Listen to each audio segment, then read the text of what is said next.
Hello everyone, সবাই কেমন আছো? আশা করি ভালো আছো। আমি আবার একটা নতুন ব্লগ নিয়ে চলে এসেছি তোমাদের সাথে শেয়ার করার জন্য।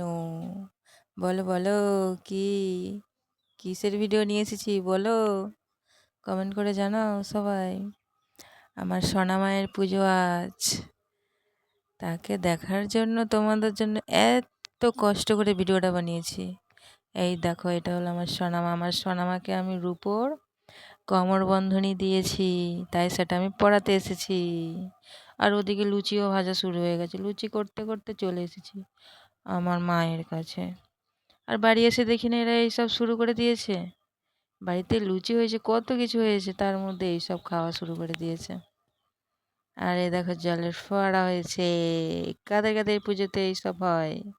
আমার সোনামা বসবে, দেখো জায়গাটা কত সুন্দর করে সাজিয়েছে আমার কাকারা। আর এগুলো কি বলতো, তোমরা কিছু দেখতে পাচ্ছ? এইসব কি, এগুলোকে কি বলে অবশ্যই কমেন্ট করে জানাবে। আর দেখো, এগুলো হচ্ছে আমার বরের বান্ধবীরা, বলছে আমার একটু ভিডিও কর, আমার একটু ভিডিও কর। আর আমার বড় শুরু করে দিয়েছে, সব বান্ধবীদের সাথে জমিয়ে আড্ডা দিচ্ছে আর বান্ধবীদের ভিডিও করছে। আর এই হলো তোমাদের মিষ্টি পিঙ্কি দাঁড়িয়ে আছে, দেখো দেখো কেমন লাগছে আমাকে। ওটা আমার একটা কচ্ছি ননদ, আমার একটাই ননদ। দেখবে আর কমেন্ট করবে সবাই, আর কেউ স্কিপ করবে না, তাহলে আমার সোনামা খুব রেগে যাবে। আর আজকের আমার সোনামায়ের দিন, সবাইকে অবশ্যই সোনামাকে দেখার জন্য ভিডিওটা ফুল দেখতে থাকবে। হুম, দেখো প্রচুর লোক চলে এসেছে আর সোনামাকে সবাই আনতে গেছে। আমার আর যাওয়া হলো না, জানো, রান্না করতে করতেই সময় চলে গেছে। আমার সোনামাকে সবাই আনতে গেছে, কিছুটা মনে হচ্ছে চলে এসেছে। এইবার আমাদের সোনামা সবার সামনে চলে আসবে।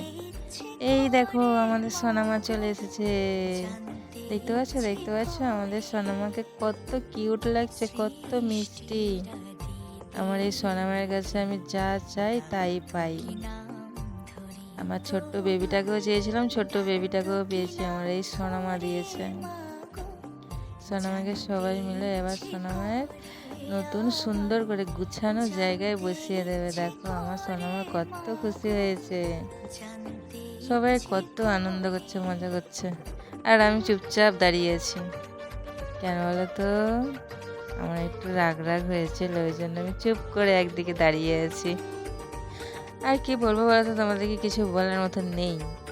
দেখো কত বোমা ফাটাচ্ছে। কাদের কাদের এখানে এরকম কালী পূজা হয় সবাই অবশ্যই কমেন্ট করে জানাবে। আর আমি তো উপোস করে আছি, সোনামায়ের কাছে গন্ডি কাটবো, ধুনা পোড়াবো। সবাই দেখবে ভিডিওটা, কেউ স্কিপ করবে না। আমাদের এখানে চৈত্র মাসে বছরে একবার এই সোনামায়ের পূজা হয়। চৈত্র মাসের 22 থেকে 25 তারিখের মধ্যে পূজাটা হয় একদিনের জন্য। আবার ভোরবেলা ঠাকুর বিসর্জন হয়ে যায়। আর কি বলবো তোমাদেরকে, এডিটিং করতেও আমার ছেলে আমাকে ছাড়ছে না, এডিটিং করতেও দিচ্ছে না। দেখো কত কিউট লাগছে আমার সোনামাকে। আমি বেশি ভালো করে ভিডিওটা করতে পারলাম না, কারণ এত ভিড়, এত লোকজন। মানে আমাদের বছরে একবার আমাদের গ্রামে এত লোকজন আসে, বুঝেছো? তোমরাও চলে এসো। এবছর তো আর আসতে পারবে না, সামনের বছর অবশ্যই এসো আমার বাড়িতে। আর তার মধ্যে জানো, কারেন্ট চলে গেছে, সবাই মোবাইলে টর্চ জ্বেলে দাঁড়িয়ে আছে। আর এই ভোরবেলা আমি গন্ডি কাটার জন্য চলে এসেছি সোনামায়ের কাছে। আর পুকুরে স্নান করতে নেমেছি, আমি তো একা একা নামতে পারি না, ওটা আমার একটা ছোট্ট ননদ, ওকে হাত ধরে নামিয়ে দিয়েছে। এবার সোনামায়ের কাছে আমি গন্ডি কেটে নেব। বেশি ভিডিও করতে পারিনি, সোনামায়ের পূজা তো তোমাদেরকে আমি দেখাতে পারলাম না, চেষ্টা করব সামনের বছর আবার দেখানোর জন্য। তো যেটুকুটা পেরেছি সেটুকুটাই তোমাদের সামনে তুলে ধরেছি, সবাই দেখবে। আর প্লিজ কমেন্ট করে জানাবে আমার সোনামায়ের ভিডিওটা কেমন লাগলো তোমাদের। আর আমি তো মানে কি বলবো, গন্ডি আমি মানে সবসময় কাটি না, এই সোনামায়ের পূজাতেই কাটি, তাই আবার কাটতে দেয় না আমার বরটা। কত ঝগড়া করে তারপরে এই উপোস করলাম।